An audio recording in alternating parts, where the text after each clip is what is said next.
Përshëndetje të dashur nxënës. Unë sot për ju, për klasën e 6 nga lëndë e matematikës, kam përgatitur njësinë mësimore, që është në librin e matematikës në faqen 129, njësimi i këndeve të trekëndshit. Pra, faqen 129, njësimi i këndeve të trekëndshit.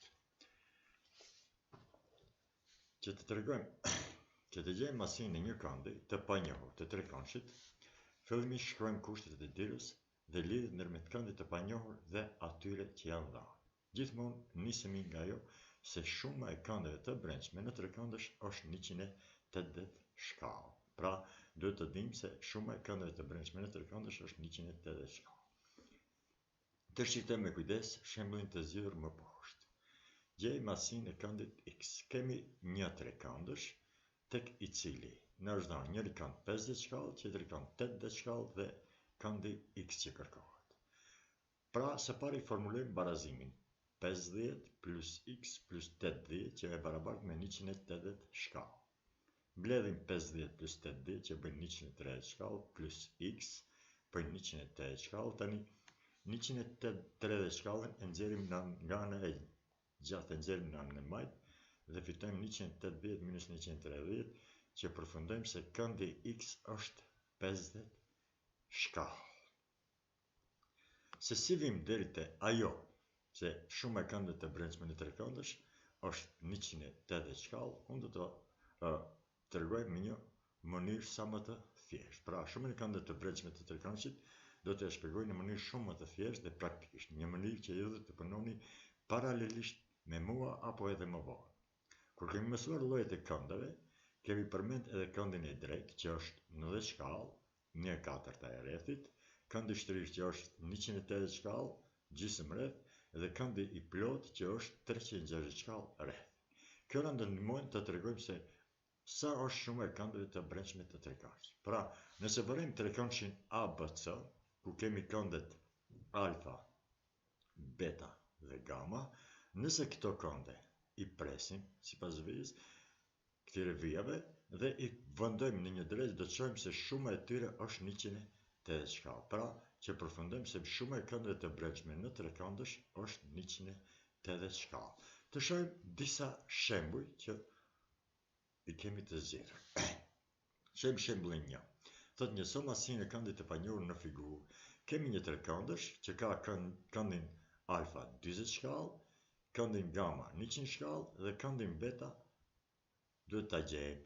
Formulojmë barazimin për shumën e këndeve të brendshme që është alfa plus beta plus gama bëjnë 180 shkallë, zaventësojmë alfa 40 shkallë, beta nuk e dim dhe gamën 100 shkallë.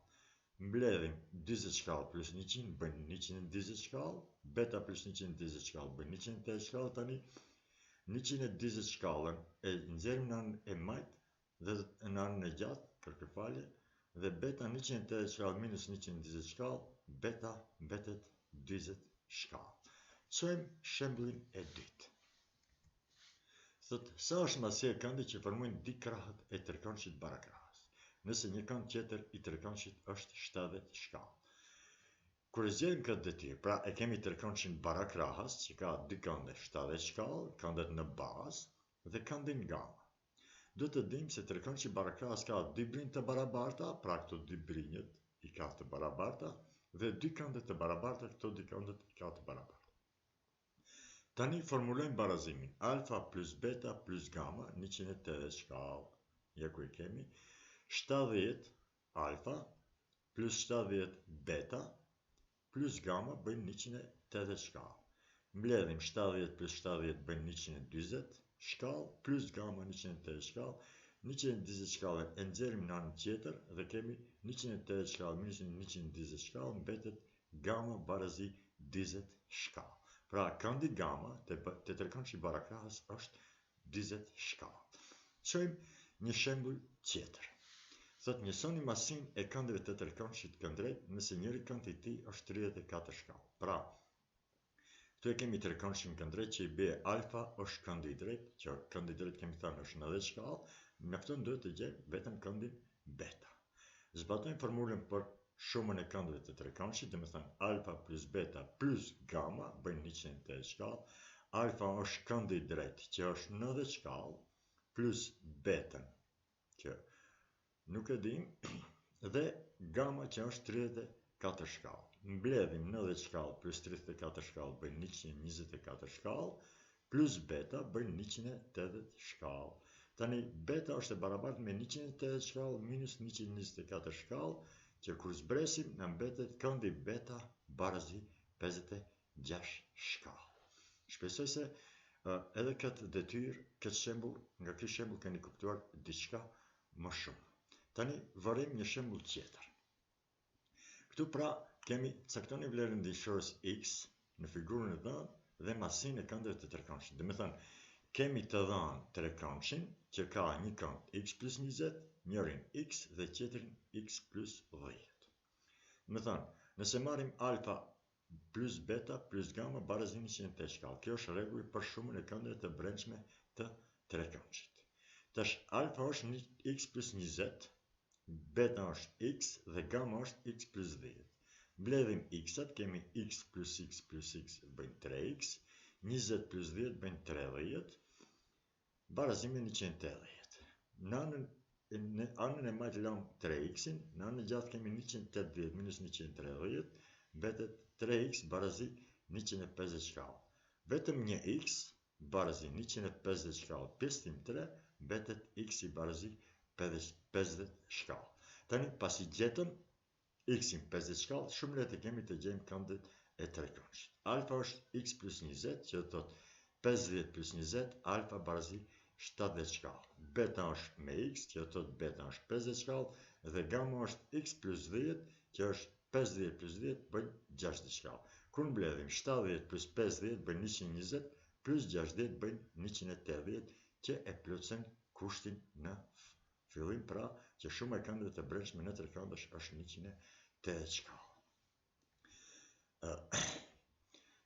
Shpresoj se me shembujt paraprak ju kam ndihmuar sa të pak që ju detyr shtëpie të punoni në libër në faqen 149, detyrat 1, 2 dhe 3, dhe në fletore pune faqe 79 keni detyrat që i keni me vizatimin vetëm të gjeni këndet që mungojnë te, pra në fletore pune faqe 79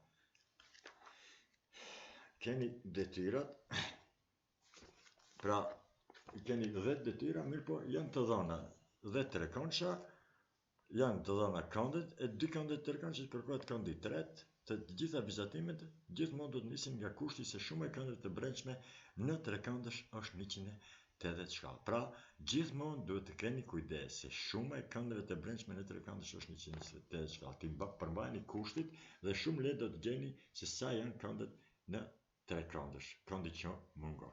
Shpresoj se me këtë prezantim unë së pak ju kam ndihmuar që ju të punoni në mënyrë të pavarur në shtëpi dhe të ruani shëndetin tuaj nga kjo pandemi që është shkaktuar në këto 2 muaj në Republikën e Maqedonisë së Veriut. Ju faleminderit për vëmendje, ju dëshiroj suksese në punën tuaj të më të tjeshme të pavarur në shtëpi.